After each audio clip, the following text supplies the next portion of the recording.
तो ये सारे एरियाज गोरो को दोब्रो में तो यहाँ तक टीम्स चलिए जाएंगी।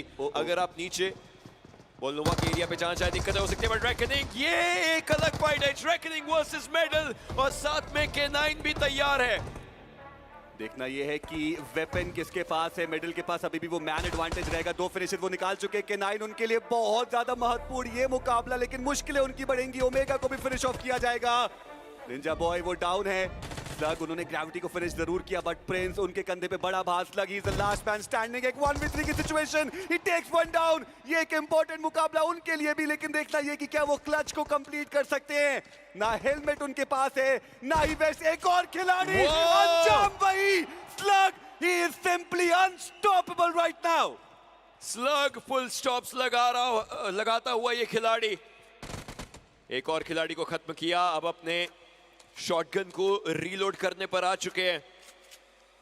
एक उम्मीद K9 की ऑलरेडी डोमिनेशन पर आ चुकी है, और दूसरी तरफ मेडल के प्रिंस मीत ब्रह्मभट्ट तैयार, लेकिन उन्होंने अपनी पूरी स्क्वाड को गवा दिया है। और सामने रेकनिंग के खिलाड़ी डायनासिस किस तरीके से फाइट लेंगे। स्लग, डायनासिस, प्रिंस, 3 अलग अलग टीम्स के इकलौते इंडिविजुअल्स इस समय। कुछ भी करके फाइट्स अच्छी निकालनी पड़ेंगी, लेकिन वो लास्ट लाफ वो लेकर के कौन जाएगा। स्लग नोज कि राइट हैंड साइड से कोई ना कोई प्लेयर टीपीपी इस समय ले रहा है। देखिए इंपॉर्टेंट बात यह है कि लास्ट लाफ हम अब डिफाइन कैसे करेंगे, क्योंकि मान लीजिए स्लग ये फाइट जीत भी जाते हैं तो उन्होंने अपने 3 खिलाड़ी गवा दिए, मात्र 4 अंक निकाले। ईगो फाइट बचे, फिर उसका लास्ट लाफ। यहाँ पे ओवरऑल स्टैंडिंग्स में जहाँ पे K9 मौजूद है, उनको बड़े मुकाबले चाहिए, और वो एक चिंता का विषय जरूर होगा। टीम मेडल की भी अगर हम बात करें तो उनको भी बड़े मुकाबले चाहिए। ऐसे में अगर वो ये फाइट जीत भी जाए, 4 फिनिशेस भी आगे, फिर भी एक ही खिलाड़ी तो बचता है। वो कहाँ तक टीम को लेके जा पाएगा, वो मेन बात रहेगी। बट अभी के लिए रेकनिंग के डायनासिस वो यहाँ पर मौजूद। वाइपर वो हल्का सा दूर इलाके में मौजूद है। मुझे लगता है उनको भी शायद थोड़ा क्लोज इन करना चाहिए।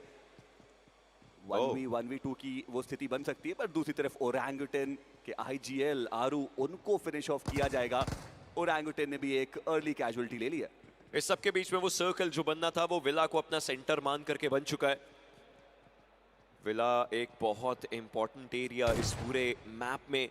प्रिंस उठ चुके हैं, उनके पास 3 गोलियां इस समय उनकी S12K के अंदर। प्रिंस बाहर की तरफ को निकले, उसी उनके हाथ में चलिए वापस वेपन स्विच करने की कोशिश थी, और इस फिर फाइट लेना बेहतर है, डिसाइड करना पड़ेगा। बट स्लग वो तो बस इंतजार कर रहे हैं। दूसरी तरफ Gods Rain versus Gujarat Tigers की फाइट, जहां पर अभी के लिए गॉड्स रेन मुश्किलों में नजर आ रही है थोड़े। Tigers trying to challenge the gods, but gods rain इन्होंने अपने आप को संभाला इस पूरे टूर्नामेंट में। ये इनके संभालने की कहानी है गॉड्स की तरफ से। इनफैक्ट गुजरात टाइगर के गॉड्स की तरफ से एक ग्रेनेड गया था। It will do the damage but it won't do the job. Justin आखिरी खिलाड़ी बचे हुए, उन्हें 3 खिलाड़ियों को रिवाइवल देना है। ऊपर मैप पर नजर डाली जाए, अभी के लिए आसपास कोई नहीं है, पूरा ब्रीदिंग स्पेस मिलेगा। गॉड्स रेन एक बार के लिए तो जान में जान आई है इन खिलाड़ियों के। 3 खिलाड़ी नॉकड आउट थे वहां पे। एग्जैक्टली रिवाइवल मिल जाएगा और वापस से पैरों पे। बहुत इंपॉर्टेंट मुकाबला ये गॉड्स रेन के लिए। 2025 की शुरुआत, ऑफिशियल इवेंट्स आएंगे, काफी इवेंट्स आएंगे, उसके लिए मेंटालिटी और माइंडसेट ऑलरेडी बनाना शुरू करना है हर एक टीम को। एंड आज का और कल का दिन है, इनफैक्ट ये टूर्नामेंट ओवरऑल आगे आने वाले ऑफिशियल के लिए टीम्स के लिए एक नई धुन सी बनाएगा, एक नया माइंडसेट बनाएगा ऑब्वियसली, क्योंकि इसके बाद हमें पता है किस तरीके से ऑफिशियल्स की कहानी शुरू होने वाली है। प्लेयर्स तैयार है, और यहाँ पर जिस तरीके से खेल रहे हैं, इनफैक्ट जो नई टीम्स जैसे रेड रॉस हमने देखा, बॉट आर्मी भी देखा, वाइल्ड फैंग्स के प्लेयर्स ये VXT को स्पॉट कर रहे हैं। देखिए अगर VXT यहाँ खत्म हो गई तो कार्निवल के पास अभी भी मौका रहेगा चीजें सोचने का, और उसी की शुरुआत सिर्फ रेडन को इरेज करते हुए इस लॉबी से। एंड VXT का यहाँ पर सर्वाइवल मतलब वो कार्निवल से ऊपर जाएंगे। कार्निवल खत्म हो चुकी है, VXT यहीं पर खत्म हुई, तभी कहानी और दिलचस्प हो पाएगी, अन्यथा दिक्कतें बहुत ज्यादा बनेंगी। आईकू सोल रेड रॉस के खिलाड़ी उनके बिल्कुल सामने, रेड रॉस के प्लेयर्स एक एक करके टेक डाउन करते हुए। लूसिफर उनके द्वारा खिलाड़ियों को पिक किया गया था, but now it's all down to earth. तो वो आखिरी खिलाड़ी क्या कर पाएगा, क्योंकि ब्लू जोन उनके साइड से आने वाला है। 30 सेकेंड, और 30 सेकेंड में सारी स्ट्रैटेजी सोचनी है और लगानी पड़ेंगी। एंड उनका बस एक ही चीज मानना है इस समय यहाँ फाइट नहीं लेनी, जोन के अंदर जाएंगे, थोड़ी लंबी पारी खेलना चाहते हैं। लेकिन इन सब के बीच में टीम जेली और वाइल्ड फैंग्स के बीच भी एक भिड़ंत हो चुकी है। सेंस से उनको टेक डाउन किया जाएगा। कियो लमाओ वो थे जिन्होंने वो नॉक निकाला। सैफ उनके कंधे पे जिम्मेदारी, लेकिन विज गॉड इस फाइट पे आएंगे। उन्होंने ट्रेस गॉड को डाउन किया। टीम वाइल्ड फैंग्स उनकी मुश्किलें बढ़ेंगी। सैफ उनके कंधे पे आएगी वो जिम्मेदारी। निंजे is the last man standing from team jelly. Scout एक ग्रेनेड उनके हाथ में भी, लेकिन उनके ऊपर भी दूर दराज इलाकों से शॉट्स आएंगे और वो साहिल रहेंगे विंड गॉड के जो उनको डाउन करेंगे। सैफ वो बचते हैं यहाँ पे अकेले। वहीं दूसरी तरफ अगर बात की जाए टीम जेली की, वहां पर रिवाइवल इनिशिएट हो रहा है। 1v3 की वो बैटल हो सकती है, लेकिन दिक्कत की बात यह है कि ये बिल्कुल सेंटर ऑफ द सर्कल है, यानी कि सेंटर ऑफ अट्रैक्शन ये दोनों ही टीम्स। हर एक टीम यहां से रोटेट करके तो जरूर जाएगी जिसने सेंटर खेलने का सोचा होगा, और जस्ट जेली के लिए ये बहुत चिंता का विषय, बहुत बड़ी चिंता का विषय। वाइल्ड फैंग्स के खिलाड़ी ऊपर, ओजी के प्लेयर्स साइड लाइन्स में, पीछे गॉजविन, और आप ऊपर मैप पर एक बार नजर डालिए, गॉजविन के सारे खिलाड़ियों का क्रॉस हेयर ही इस डायरेक्शन में है। उन्हें बस स्मोक के अराउंड अगर एक आधा पिक्सल दिखा वो शॉट्स लेंगे, और फिर वो शॉट्स के बाद अगर एक नॉक दिखा तो वो पुश करेंगे। लेकिन हीरो एक्सट्रीम गॉडलाइक ऐसा लगता है वो भी एक्सी खिलाड़ियों के ऊपर पुश करना चाहते हैं। पंक बचे जरूर अभी के लिए, लेकिन अब एस पावर सामने, एक तरफ प्रोडिजी और एक तरफ हिस्ट्री। किस तरीके से क्रिएट करी जाएगी एस पावर, उनके द्वारा साथ के साथ एक खिलाड़ी को खत्म किया गया। सिंपल डाउन एज वेल, पंक, एडमिनो, जॉनथन, ये तीन खिलाड़ी मौजूद। दूसरी तरफ विजगॉड, उन्होंने टीम आईकुसोल की मुश्किलें बढ़ाई है। वीएक्सटी के साथ दिक्कत है कि एक स्प्लिट में वो खेल रहे हैं और ये उनके लिए थोड़ा मुश्किल भरा जरूर हो सकता है, लेकिन पंक उनको डाउन किया जाएगा। सोमराज के द्वारा उनको भी फिनिश ऑफ किया गया। टीम वीएक्सटी क्या दमदार प्रदर्शन उन्होंने यहाँ पे करके दिखाए। वो पूरा रश जो हीरो एक्सट्रीम गॉडलाइक का आया था उसके ऊपर एक कॉमा नहीं, फुल स्टॉप लगाने का इंटेंट। एडमिनो और जॉनथन मात्र 2 खिलाड़ी, लेकिन सर्कल के वो बाहर हैं। चंद सेकंड्स के अंदर वो सर्कल भी क्लोज इन होगा, और ऐसे में टीम वर्सटाइल, उनको करना है सिर्फ और सिर्फ इंतजार। आरएनटीएक्स के प्लेयर्स वो बॉट आर्मी के अगेंस्ट पूरी फाइट लेते हुए डिवोटी को डाउन किया गया है। इस मैप में इनफैक्ट आईजीएल्स देखिए कितना ज्यादा चर्चा में नजर आ रहे हैं। जेली एक तरफ, उन्हें खत्म किया गया। शैडो को हमने देखा फाइट्स लेते हुए। वीएक्सटी के सोमराज अच्छा खासा डैमेज इनफैक्ट खिलाड़ी को देने की कोशिश कर रहे थे। और इस तरफ जॉनथन और एडमिनो, शैडो इनफैक्ट आगे की तरफ को मूव कर चुके हैं, और बॉट आर्मी के खिलाड़ी एक दूसरे से अलग है। जोकर पे पूरा ध्यान मॉन्टी का था, और अब इस घर के अंदर बचे हुए खिलाड़ी, oh my God, spray God के द्वारा बॉट आर्मी के खिलाड़ी को टेक डाउन किया गया। शैडो क्या है 6 टाइम से ये वेपन बदलना पड़ेगा। डीबीएस पर आए, लेकिन एचपी काफी कम मॉन्टी के इस समय आगे की तरफ को मूव करते हुए। Shadow he just puts a full stop and he loves to go for things like this. बहुत ज्यादा उम्दा प्रदर्शन जो भी टीम रेवेनेंट एक्सपार्क ने करके दिखाया। 4 फिनिशेस उनके खाते में, पर दिक्कत ये है कि सर्कल उनसे दूर है। मुश्किलें उनकी बढ़ सकती है, लेकिन एस पावर, उन्होंने जॉनथन को डाउन किया। एडमिनो वो एक आखिरी खिलाड़ी बचेंगे। एक और नेड आया, ये सुपर पावर है वर्सेटाइल की, और पूरी हीरो एक्सट्रीम गॉडलाइक को अकेले ही मुश्किल में डाला है। इस मुकाबले में ज्यादा अंक मिले नहीं, लेकिन सैफ वो अभी भी सरवाइव कर रहे हैं। 1v3 की वो सिचुएशन थी, एक प्लेयर को फिनिश ऑफ कर चुके हैं। एक और नॉक को निकालेंगे। Saif is going for the clutch, he did it, that's a 1v3 clutch. It's simply impossible what this player has the ability to do. But अभी के लिए ओरंगुटन के भी यहाँ पर आएंगे। सैफ का बचना नामुमकिन, but take a bow. What a play, what a player. Saf, a wild fang, definitely a big brother for the team. किस कमाल के तरीके से खिलाड़ी खेला है।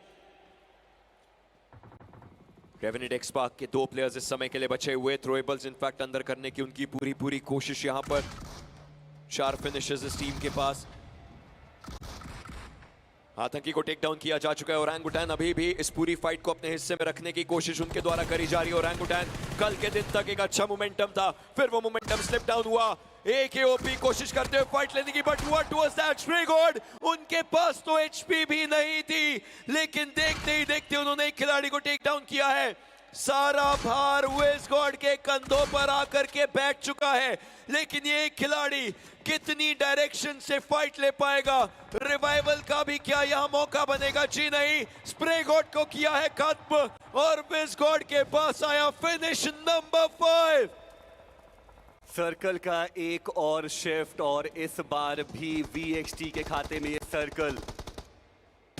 क्या वर्सटाइल उस पहले पायदान पे अपना पांव रख सकती है अंगद के पांव की तरह? ये एक देखने वाली बात है। एक्वानॉक्स उन्होंने स्पॉट किया अभी विंड गॉड के प्लेयर्स को। इन्फिनिटी मुश्किल उनके लिए भी बढ़ेंगी, लेकिन विंड गॉड भी काफी चतुराई के साथ सर्कल के अंदर आ चुकी। वहीं दूसरी तरफ गॉड्स रेन, उनके चारों खिलाड़ी सरवाइव कर रहे हैं। हालांकि सर्कल के हल्का सा वो बाहर जरूर है, लेकिन अगर उनको भी वो एज कंट्रोल मिल जाएगा तो फिर दिक्कतें बढ़ सकती है। एक और कंटेंडर उस चिकन डिनर का, एक और मुश्किल, एक और इम्तिहान वर्सटाइल के सामने। चिकन नंबर 4 क्या वो बन रहा है इस पूरे मौके पर? सामने गॉड्स रेन तो एक अलग रेस में है। डेस्ट्रो का 2025 माइंडसेट, 2025 रेजोल्यूशन है कि वो ट्रॉफी कैबिनेट को वापस से भरना शुरू करना है, जो 2024 में नहीं हो पाया। आटो वो प्ले जोन के द्वारा खत्म हो जाएंगे। रेड रॉस को उन्होंने काफी ऊपर तक लेकर के आने की कोशिश करी। विंड गॉड, ये टीम भी अच्छी फाइट्स के लिए तैयार, but then there are apes. I know it's winter, but ये जंगल है और इस जंगल में ओरंगुटैन के ये खिलाड़ी तैयार रहेंगे फाइट्स लेने के लिए। आखिरी का ये जोन, आखिरी के कुछ सेकंड्स और इसमें फाइट्स पनपने वाली हैं। विज़गॉड, जितनी तारीफ की जाए इनकी उतनी कम रहेगी। और ऐसा नहीं है कि बस इस टूर्नामेंट में, इससे पहले भी हमने देखा है कि विज़गॉड एक बहुत प्राइम फॉर्म में चल रहे हैं। चाहे आप ऑफिशियल्स की बात करें या फिर आप यहाँ की बात करें, 5 फिनिशर उन्होंने इंडिविजुअली निकाले हैं। बट सर्कल के अंदर तो देखिए वो खुद भी जाने की कोशिश आज करेंगे नहीं। बस देखना ये है कि 6, 5 या 4 कितने प्लेसमेंट पॉइंट्स वो अपनी टीम के लिए लेके जा सकते हैं। बट गॉड्स रेन, क्या बढ़िया रीपोजिशनिंग उन्होंने की है। उनके पास ऑलरेडी वो हार्ड कवर्स आ चुके हैं और ऐसे में थोड़ा मुश्किल रहेगा अब VXT और विंड गॉड के लिए। VXT इस पावर जिस लय में है इस समय, स्पेशली इस मैच में, आई जस्ट वांट टू सी कि क्या वो कुछ अलग पुल ऑफ कर सकते हैं, क्योंकि सर्कल का जो एज है वो एस पावर को फेवर करता है पूरी टीम में से, हर एक खिलाड़ी में से। निंजा जॉर्ड लेब्रॉन को टेक डाउन करते हुए, साइडलाइंस में और भी प्लेयर्स हैं, उन्हें वो इंफॉर्मेशन मिल चुका है। साइल ओपी अगला कैजुअलिटी बन सकते हैं। निंजा जॉर्ड ने इतनी दूर से DBS के ऊपर आना सही समझा। ग्रेनेड्स थ्रोएबल्स किए जा रहे हैं और दूसरी तरफ विज़गॉड, देखिए यहां जितनी भी फाइट्स होंगी वो सारी विज़गॉड के लिए सफलतापूर्वक एक अच्छा रास्ता बना सकते हैं। बट ये स्मोक किए जा रहे हैं ताकि आगे एक अच्छा रास्ता बनाया जा सके GDR के लिए। पर निंजा जॉर्ड के M416 में एमो ही नहीं है, उनको DBS के साथ ही खेलना पड़ेगा। हालांकि क्लोज क्वार्टर्स की फाइट है तो मुझे लगता नहीं कि कुछ खास दिक्कतें उस वजह से होने वाली हैं। स्मोक्स की एक वॉल यहाँ पे क्रिएट की जा रही है गॉड्स रेन के द्वारा।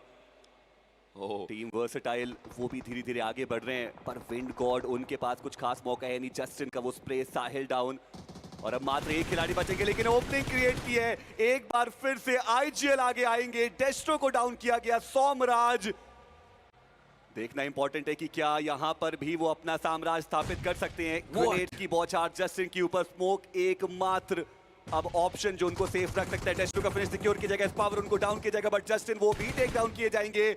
अभी भी 2 खिलाड़ी टीम VXT के पास, एक 2v2 की ये बैटल और कह पाना बहुत मुश्किल कि कौन जीत रहा है। रिवाइवल्स दिए जा रहे हैं, लेकिन क्या ये GDR को मौका देगा? सोमराज के ऊपर स्प्लैश ग्रेनेड, वो डैमेज किया जरूर है। सर्कल इज क्लोजिंग इन और उसी के साथ साथ इस बात पे भी फुल स्टॉप लगेगा कि चिकन क्या GDR लेकर के जाएगी। God's reign, they are ready to reign supreme, but then there's Land Demon Equinox, क्या वो एक्चुअली क्लच कर सकता है? जी नहीं, God's reign is ready.